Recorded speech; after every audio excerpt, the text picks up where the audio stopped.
kita kan jualannya tuh gorengan kok. Jadi kan butuh waktu untuk goreng. Iya. Jadi mereka tuh duduk dulu. Iya. Sembari nunggu daripada dia diam-diam gitu. Biasanya sama Ko Erwin itu kan disamperin, gimana kabarnya? Orang kalau ditanyain gimana kabarnya pasti jawab dong. Iya, Gitu kan, iya. nggak mungkin iya. sejutek-juteknya pasti dia bilang, baik gitu. Meskipun mungkin lagi cemberut gitu. Atau, ya gitu.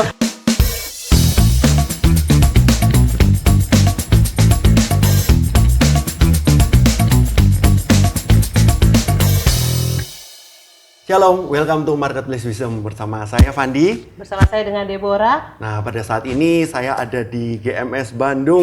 gitu Benar. Welcome home untuk saya. Yes, welcome home, Bang Andi.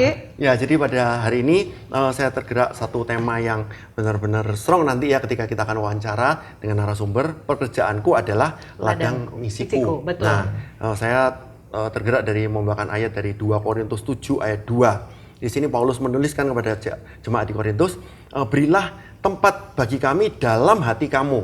Kami tidak pernah berbuat salah terhadap seorang pun, tidak ada seorang pun yang kami rugikan, dan tidak dari seorang pun kami cari untung. Nah, ini yang seharusnya menjadi mindset dan harusnya menjadi DNA-nya anak-anak Tuhan, termasuk jemaat gereja Marsyaron.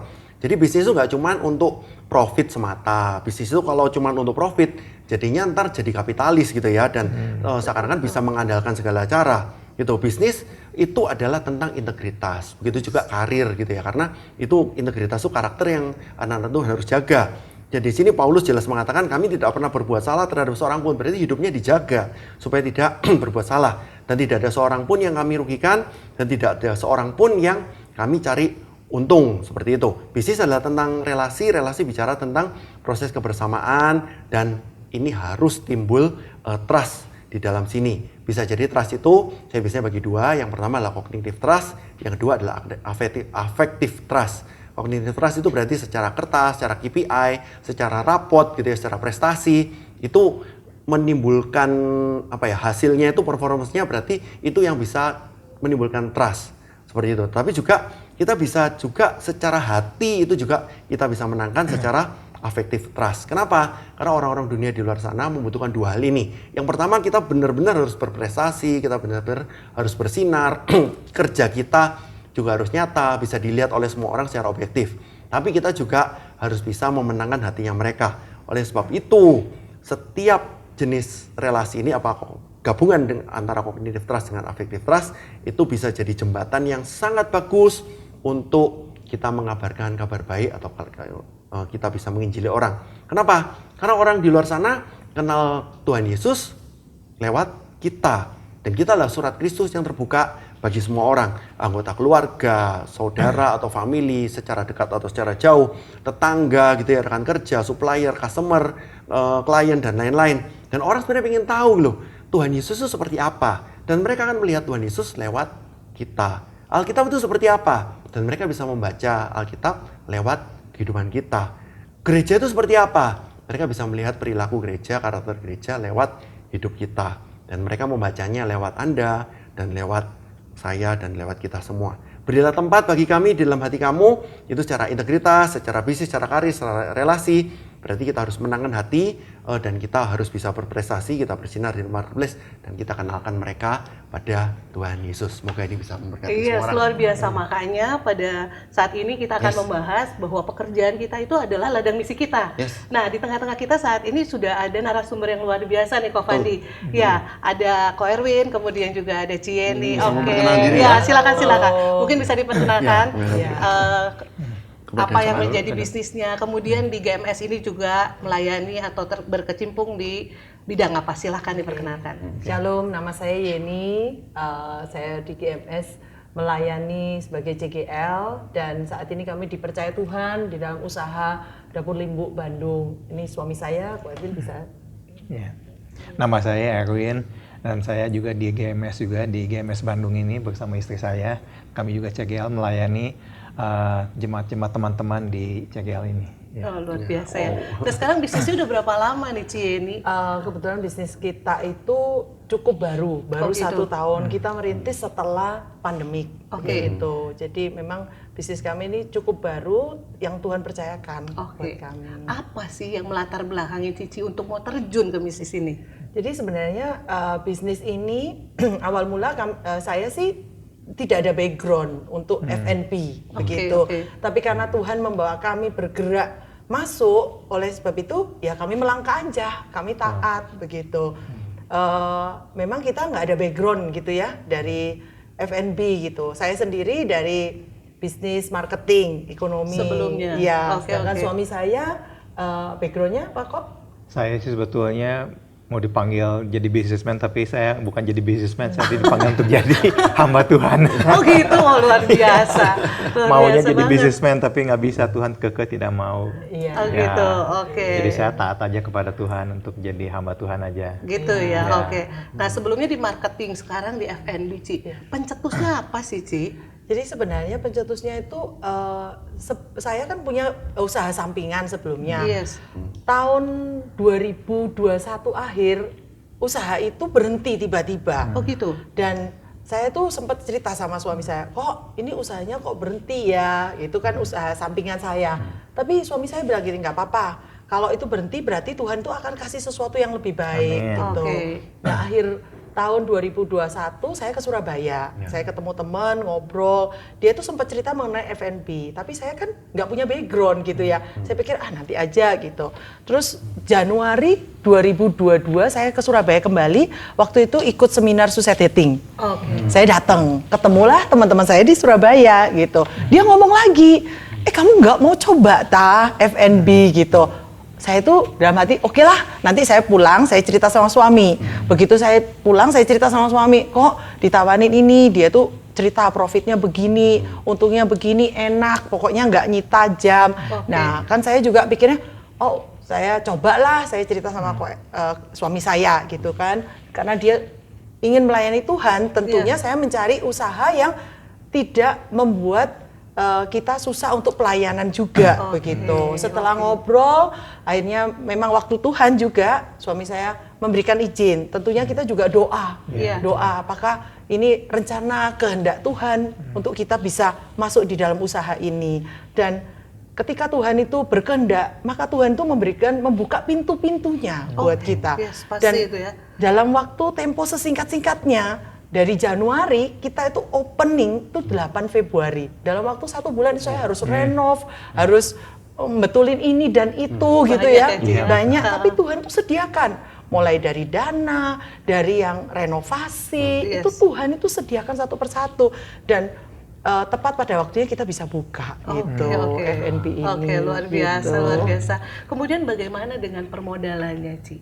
No, gitu ya. Kalau permodalan itu kan pasti banyak anak-anak Tuhan tuh kayak ya, aduh udah nggak punya background F&B, nggak ada modal. Nah, itu yang sering kali ditakutkan oleh anak-anak Tuhan. Karena pasti modalnya kan nggak kecil ya, Ci ya? Betul, tapi kita punya Tuhan yang besar. Yes, itu luar biasa. Nah, itu yang membuat kita bisa gitu. Nah, tentunya saya starting juga dengan modal yang tidak besar gitu. Tapi dengan modal kita melangkah dulu. Dengan iman. Dengan iman, tentunya Tuhan sudah kasih arahan kita melangkah. Betul. Saya ingat betul uang yang dibutuhkan misalnya sekitar berapa gitu ya. Saya punyanya itu nggak sampai setengahnya. Tapi Tuhan itu Tuhan yang baik. Pada waktu kita melangkah, Tuhan tuh tiba-tiba kita butuh untuk renovasi, Tuhan kirim uangnya. Kita butuh beli untuk wajannya, Tuhan kirim. Kita perlu kompornya, Tuhan kirim. Sampai di end pada waktu mau opening tuh semuanya itu sudah ada. Dan kita lihat itu pun uang kita juga nggak minus gitu kan. Tetap ada dan itu bisa jalan gitu. Jadi kalau bilang modal pasti setiap orang tuh punya modal terbatas. Tapi kita punya Tuhan yang tidak terbatas. Amin. Luar biasa. Dan ketika kita melangkah, kita percaya Tuhan akan menyediakan semuanya. Oke, amin, amin. Luar biasa ya, Ci ya. Puji Tuhan. Itu yang saya dapat banget nih, Ko Fandi. Jadi dengan modal yang terbatas, tapi kita punya Tuhan yang tidak terbatas. Amin. Sehingga hasilnya bisa melampaui apa yang kita pikirkan ya. Betul. Oke, nah Ci sekarang gimana nih? Kan tadi kalau dengar, artinya kan Ko Erwin itu memang pengennya melayani Tuhan. Cici memang sepertinya diutus untuk di marketplace. Nah, berarti kan pekerjaanku adalah ladang misiku, ini kayaknya di-combine nih antara Cici sama Koko. Nah, gimana nih menjadikan pekerjaan Cici itu menjadi ladang misi? Betul. Jadi ketika kita di dalam usaha kita, setiap kali kita melakukan pekerjaan, kita punya value. Oke. Ko Erwin tuh selalu share kepada saya value-nya. Mungkin Ko Erwin bisa cerita value yang kita pegang. Dan Ko Erwin tuh selalu share. Kita kan punya doa pagi bersama. Yes. Dia tuh selalu share. Ini loh yang saya inginkan, ini loh visi yang Tuhan. Jadi saya sebagai istri, saya ngikutin, oh dia maunya gini. Sehingga pekerjaan saya harus sinkron dengan yang dia mau. Ketika kita sinkron, ketika kita sehati, berkat itu pasti turun gitu. Mungkin Ko Erin bisa share value apa yang sering disampaikan gitu. Saya ini jadi teringat waktu saya di Amerika itu. Jadi waktu itu tuh dikatakan kalau kita tuh melayanin Tuhan, Tuhan tuh akan menyediakan segala kebutuhan kita. Amin. Seperti apa yang dikatakan di Alkitab tuh di Exodus 23 itu ya. Di Exodus 23 ayat 25 itu, if we serve the Lord will bless our bread and water. Jadi artinya tuh kalau kita tuh melayanin Tuhan, Tuhan tuh akan menyediakan segala kebutuhan makanan dan minuman kita di sini. Jadi saya tuh percaya kalau kita tuh melayanin Tuhan, Tuhan pasti akan memberkatinya. Dan kita betul Tuhan tuh memberkatinya luar biasa sekali. Jadi waktu saya ngomong sama Yeni itu mengenai, oh kita mau berbisnis, kita jangan hanya berbisnis saja. Kita tuh bisa berbisnis tapi kita bisa mengabarkan Injil juga, bersaksi. Karena di sana tuh di pelanggan-pelanggan tuh kadang-kadang ada yang lagi tiba-tiba kalau lagi datang gitu ya, kalau lagi murung, kalau lagi sedih atau gimana, kita tanya gimana atau gimana, oh ada apa dia, ada masalah. Dan suatu saat, atau gimana Tuhan tuh pertemukan dan dia mau berbicara sama kita. Nah waktu dia berbicara sama kita, saya mulai bersaksi. Saksi itu kita apapun dalam hidup saya selalu bersaksi kemana-mana. Jadi kesaksian gimana saya itu bertobat, gimana Tuhan memberkati saya, gimana Tuhan membebaskan dari hutang-hutang juga gitu. Jadi waktu saya bersaksi kepada teman-teman di sana itu teman-teman mendengarkan sekali dan dia dibangkitkan lagi. Nah dari situ tuh ada yang tadinya udah patah semangat atau gimana dibangkitkan lagi. Ada itu yang suami istri juga yang mau bercerai. Tidak jadi bercerai itu. Luar biasa. Karena kita tuh bersaksi dan Tuhan tuh memang memakai kita itu untuk bersaksi supaya orang itu dipulihkan, dibalikan lagi ke jalan yang benar lagi, dan itu banyak sekali yang datang itu dipulihkan gitu. Jadi ini ketika saya rekap dulu ya. Yang pertama berarti untuk masalah modal gitu ya bagi teman-teman yang mau bikin bisnis. Jadi memang kita tetap harus ada hitungan gitu ya, tapi tetap melangkah sama Tuhan gitu. Saya mengingat, akuilah Tuhan dalam setiap lakumu, maka Ia akan meluruskan jalanmu. Kadang begitu misalnya separuh, yaudah Tuhan kadang nggak ngasih modal langsung 100% di depan, tapi bisa setengahnya dulu, lalu pelan-pelan juga sembari progres juga Tuhan tetap akan tuntun, akan kasih juga kan berkatnya. Itu yang pertama. Yang kedua, ada gimana? Ada peluang-peluang gitu ya, di mana dari Pak Erwin ternyata bisa ngelihat bahwa ketika orang yang datang ya ke depot itu ya berarti itu berarti dengan kadang-kadang tampangnya mungkin agak gimana, agak jutek atau, tapi saya rasa butuh keberanian ya untuk datang menyapa. Terus nah ini bagi beberapa teman mungkin kadang-kadang kan ngomong bisnis ya bisnis, gereja atau bisnis ya bisnis, nanti penginjilan ya penginjilan itu. Nah tapi bagi Ko Erwin sama Jenny berarti nggak masalah gitu ya begitu orang-orang datang langsung diajak ngobrol dulu, kenalan dulu, gitu ya, dapatkan hatinya dulu seperti firman Tuhan tadi, lalu diajak ngobrol gitu ya. Nah kadang-kadang kan orang gini, salah satu ketakutan kita menginjil kan karena kita takut ditolak. Tapi misalnya kalau orang itu ternyata nolak, oh enggak, saya nggak mau ngomongin yang masalah itu rohani-rohani atau gereja-gerejaan. Nah itu Ko Erwin gimana atau ini? Biasanya Ko Erwin ini dia tuh punya jurus ampuh gitu ya. Itu kita perlu Iya dong, apa ya? Setiap kali kalau orang datang tuh selalu ditanyain, gimana kabarnya? Karena sapaan orang Bandung tuh selalu begitu. Selalu tiap kali kalau datang gitu kan, kita kan jualannya tuh gorengan kok. Jadi kan butuh waktu untuk goreng. Jadi mereka tuh duduk dulu, sembari nunggu, daripada dia diam-diam gitu. Biasanya sama Ko Erwin itu kan disamperin, gimana kabarnya? Orang kalau ditanyain gimana kabarnya pasti jawab dong, gitu kan? Nggak mungkin sejutek-juteknya pasti dia baik gitu, meskipun mungkin lagi cemberut gitu atau gitu. Tapi dia tetap jawab. Terus nanti pertanyaan selanjutnya biasanya tanya, rumahnya di mana? Kayak gitu. Udah pernah. Nah dari situ orang ini melihat, apalagi Ko Erwin itu kan murah senyum gitu ya. Jadi orang itu ketawa, diajak ngomong terus sama dia, akhirnya ngomong, bisa sampai gorengannya udah jadi masih ngomong gitu sampai akhirnya itu satu kesempatan besar gitu kok. Dan selain orang datang kita tanya, kita juga ada kayak tetangga gitu ya. kita tahu problem mereka gitu ya. Kadang mereka nggak bisa makan. Saya bilang sama karyawan saya, kalau yang datang dia nggak bisa makan, kasih. Saya bilang gitu dengan gratis. Itu kita kasih kok. Kita kasih tetangga kita itu ada problem sampai nggak bisa bayar listrik apa. Datang ke sini saya bilang kalau ibu itu datang kasih makan. Mau dia datang 10 kali kasih 10 kali. Saya bilang gitu. Ketika kita memberi kita tidak akan pernah kekurangan. Saya bilang gitu. Itu yang kita lakukan juga kok. Jadi jemaat siapapun di jemaat kita biasanya kita kan ada jemaat baru gitu ya, harus follow up gitu VIP. Tugas kita pertama follow up kok. Tugas langkah kedua kita bawa makanan kita ke rumahnya dia gitu. Sekalian promosi Ci. Betul. Tapi kita tujuannya sebenarnya kita tuh pengen nangkep jiwa dia gitu. Kita selalu itu kok ritual dibawa kayak gitu. Dan mungkin ada satu cerita pada waktu itu kita bawa makanan ke salah satu member VIP kok. Baru nih. Baru. Kita WA, Bu, gimana kabarnya? Oke, kita mau main ke rumah. Ya udah kita main ke rumah. Kita bawa tuh makanan. Pada waktu kita bawa makanan kita tuh mau doain kok. Ternyata kehidupan dia tuh susah banget kok.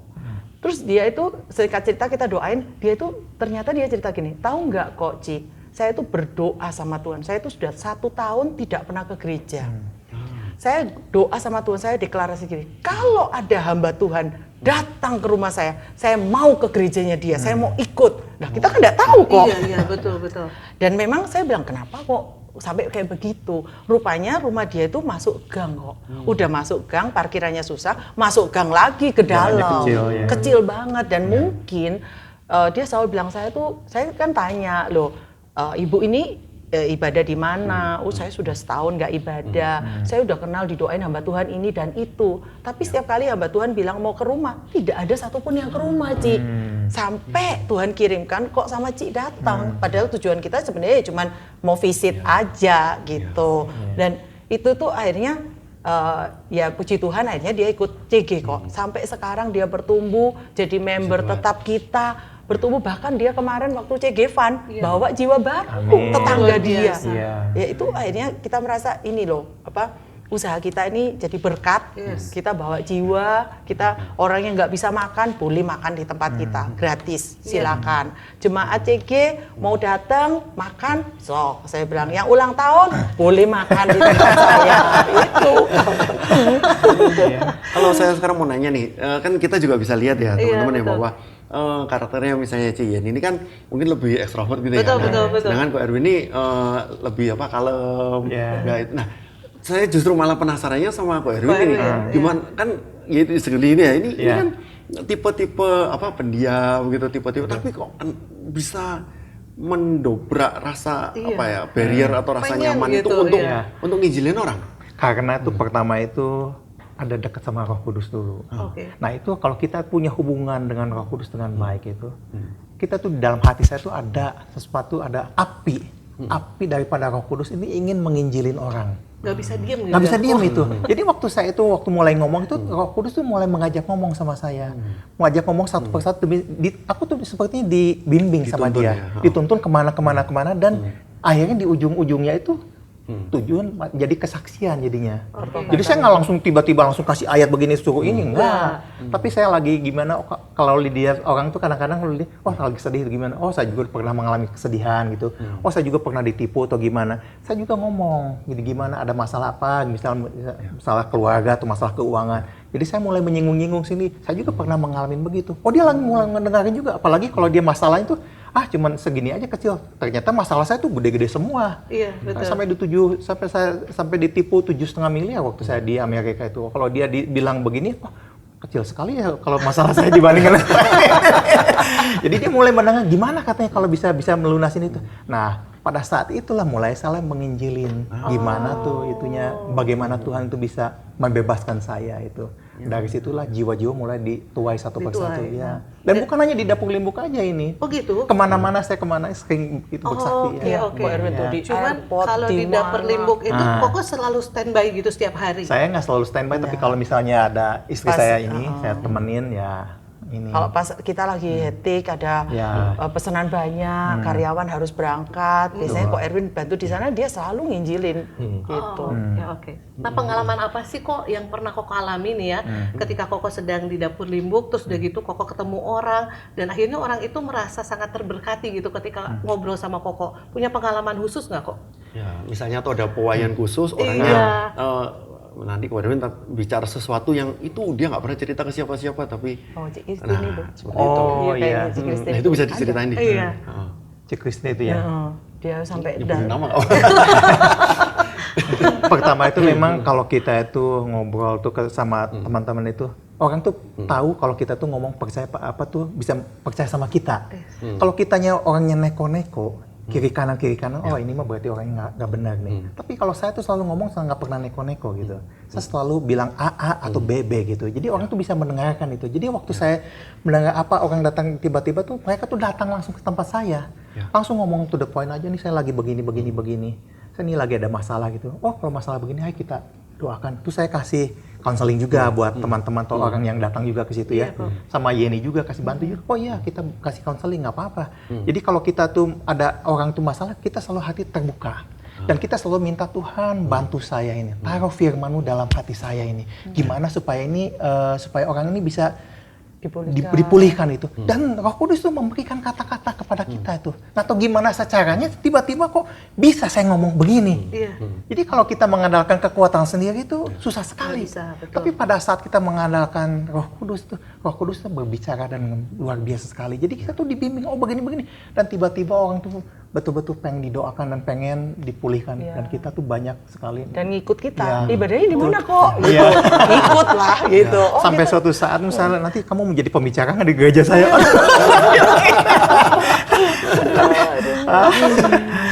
Jadi berkat ya buat banyak orang ya.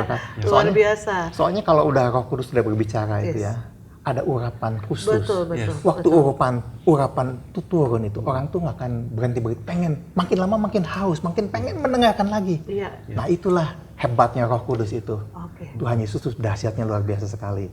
Luar biasa banget. Nah sekarang kalau boleh tanya nih kok, value apa sih yang Koko sama Cici pegang di dalam menjalankan pekerjaan ini? Ya, value-value-nya apa aja nih, value-value yang dijalankan? Saya ini berpegang satu prinsip di situ. Kalau kita itu melayanin Tuhan tuh tahu siapa sih kalau kita yang dilayani itu, siapa yang kita dilayani itu. Kita tuh melayanin siapa. Jadi kalau kita tuh melihat dari firman Tuhan tuh bilangin, Tuhan berfirman, kalau kamu melayanin Tuhan, kamu akan diberkati makanan dan minumanmu. Dan aku akan menjauhkan kamu itu dari segala sakit penyakit itu. Yang saya katakan di Exodus itu, di Keluaran 23 ayat 25 itu ya. Jadi waktu saya itu lihat, oh kalau kita tuh melayanin Tuhan tuh apakah benar? Dulunya saya berpikir begitu, ini hanya firman-firmanan aja gitu. Tapi saya lakukan. Dan waktu kita dilakukan dengan iman percaya itu, dan Tuhan tuh memang memberkatinya. Kita sampai sekarang itu tidak pernah kekurangan. Amin. Apapun ketika masalah dalam maksud COVID, keuangan itu gimana, Tuhan tuh selalu menyediakan segala kebutuhan kita. Karena Tuhan tuh berjanji. Berjanji itu apa? Aku akan menyediakan segala kebutuhan menurut kekayaan dan kemuliaannya. Menurut Yesus, dalam Kristus Yesus itu. Dan itu betul-betul dinyatakan dalam hidup kita. Dan terjadi saya dan Yeni ini betul-betul. Waktu kalau misalnya kita dalam ada masalah, misalnya, Tuhan pasti akan menyediakan. Amen. Dan Tuhan tuh benar-benar menyediakan. Dan tidak pernah terlambat. Amin. Nah itu. Jadi Bapak Ibu semua, saat ini mungkin kalau kita bisa ambil garis besarnya nih, jadi ketika kita berjalan bersama dengan Tuhan, maka Tuhan kita itu Allah yang sangat bertanggung jawab. Sehingga apapun yang harus kita lewati, mungkin nggak selalu mudah ya Ko ya, tapi ada penyertaan Tuhan. Dan ketika penyertaan Tuhan itu berlaku atas kehidupan kita, maka segala perkara bisa kita tanggung di dalam Dia yang memberi kekuatan. Ya luar biasa banget kalau gitu. Gimana nih Ko Fandi nih? Menurut Ko Fandi luar biasa banget kan? Ini sangat memberkati dan menginspirasi tentunya buat teman-teman yang ada di bidang yang sama dengan Cieni dan Ko Erwin. Ya, tentunya pasti butuh keberanian ya, karena kadang-kadang kita mau teori macam-macam, kadang-kadang kita juga tergeraknya macam, tapi tidak ada keberanian untuk melangkah. Itu berarti nol hasilnya. Gitu. Tapi Ko Erwin sama Cieni udah membuktikan diri gitu ya, bahwa berani, bahkan tidak hanya di kandang gitu ya, tidak hanya di keluar dari zona nyamannya. Betul. Seperti itu. Nah, kita sekarang minta Kak Erwin, Jenny untuk mendoakan jemaat itu ya. Jadi beberapa di antara kita mungkin ini pasti pernah terpikir ya. Saya ini bekerja, kadang-kadang kalau kerja doang akan burn out, kelelahan, kecapean tanpa makna gitu. Tapi gimana Kak saya bisa jadi garam terang? Gimana saya berani menginjili? Nah, tentunya sesi pada hari ini kita udah dengerin dan kita minta untuk Kak Erwin atau Jenny doakan untuk teman-teman supaya kita juga punya keberanian, Roh Kudus yang tuntun kita dan nanti kita tinggal tuai besar-besaran. Betul. Amin. Mari saya ajak teman-teman nih yang saat ini sedang menonton, saya mau mendoakan buat teman-teman yang saat ini mungkin punya bisnis tapi masih kecil atau bisnisnya udah besar tapi gitu-gitu aja gitu ya, atau pingin punya bisnis belum punya modal, pengen punya bisnis tapi nggak punya kemampuan. Saat ini mari angkat tanganmu, kita mau berdoa bersama-sama, biarlah Tuhan akan membukakan pintu-pintunya dan bekerja menurut caranya. Mari saat ini kita berdoa. Bapa di dalam kerajaan surga, terima kasih Tuhan buat hari ini, kalau kami boleh menyaksikan kebaikan Tuhan atas kehidupan kami. Dan kami saat ini mau mendoakan buat setiap jemaat-Mu Tuhan, buat setiap anak-anak-Mu yang mengangkat tangan Tuhan. Engkau tahu keberadaan mereka Tuhan. Engkau tahu setiap bisnis usaha mereka Tuhan. Engkau Allah yang tidak pernah lalai Tuhan di dalam kehidupan anak-anak-Mu Tuhan. Saat ini kami berdoa Tuhan, berikan urapan-Mu Tuhan, turun Tuhan saat ini Tuhan di dalam nama Tuhan Yesus. Buat setiap orang yang sedang berbisnis, mungkin bisnisnya yang sedang sepi Tuhan, atau bisnisnya Tuhan tidak berkembang Tuhan. Saat ini Tuhan kami berdoa, mari Roh Kudus Engkau berbicara Tuhan buat setiap anak-anak-Mu Tuhan. Engkau bukakan apa yang harus mereka lakukan Tuhan untuk bisnis mereka Tuhan. Kami berdoa berikan kekuatan buat mereka Tuhan. Biarlah mereka boleh melibatkan Engkau Roh Kudus di dalam pekerjaan, di dalam bisnis usaha mereka Tuhan. Karena kami percaya Engkau sanggup memulihkan bisnis mereka. Engkau sanggup memberikan jalan keluar. Engkau sanggup memberikan ide-ide kreatif Tuhan. Bahkan Engkau sanggup menyediakan segala yang mereka butuhkan Tuhan. Saat ini Engkau jamah Tuhan. Engkau pulihkan Tuhan keadaan mereka Tuhan. Berkati usaha anak-anak-Mu ini Tuhan. Ketika mereka berharap, mereka berseru, mereka berdoa kepada Engkau Tuhan, Engkau hadir Tuhan. Terima kasih buat siang hari ini. Terima kasih buat hari ini Tuhan, buat waktu-waktu ini Tuhan. Kami menyerahkan setiap daripada kami, apapun yang kami lakukan, apapun yang kami kerjakan, Engkau buat berhasil dan nama-Mu dipermuliakan. Terima kasih Tuhan buat tim yang ada, buat setiap daripada kami Tuhan. Kami mau menyerahkan segala doa kami hanya di dalam satu nama, yaitu nama Tuhan Yesus Kristus, Tuhan dan Juru Selamat kami. Amin. Oke. Thank you banget Jenny, thank you banget Tuhan. Tetap menjadi semangat dan tetap menjadi alatnya Tuhan di dalam pekerjaan. Jadi saya juga mau encourage teman-teman gitu ya, tetap semangat dan jangan lupa untuk marketplace system ini kalian bisa like, share, komen, dan kalau ada laporan kemenangan kasih komentar itu ke kami. Gitu ya. Oke. Kalau gitu, see you. Bye-bye. Bye-bye.